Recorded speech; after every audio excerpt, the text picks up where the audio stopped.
Opposition toward what the Cowichan Valley Regional District is calling an eco-depot is mounting.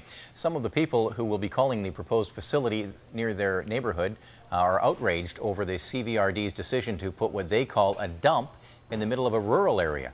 A-News reporter Brent Shearer has the story. Signs opposing the Cowichan Valley Regional District's new Eco Depot surround the site where construction of the facility is slated to begin in the fall. Since the Eco Depot project was announced last month, opposition to the plan has been steadily gaining momentum. These two men are spearheading the anti-Eco Depot campaign. In their minds, the name Eco Depot hides what the facility will really be. It's a dump. You don't eco your garbage, you dump your garbage off, whether it's recycling or anything else. It's a dump.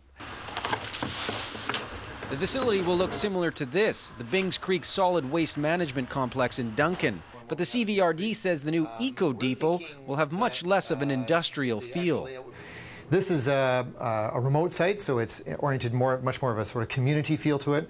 Quite a lot smaller. The volumes of materials dealt with will be a lot smaller and locally oriented as compared to a big central facility.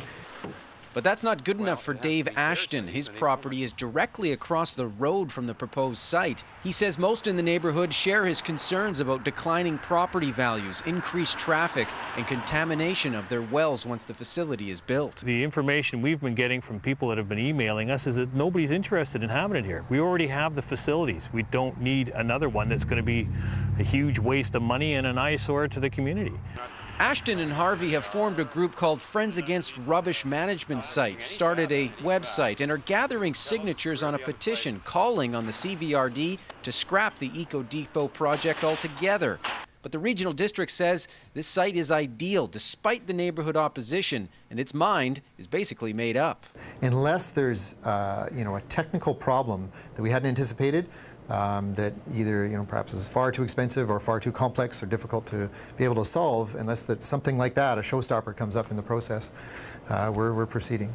The Friends Against Rubbish Management site are vowing not to back down. They will be holding a public meeting next week where they expect a large crowd of people opposed to the project.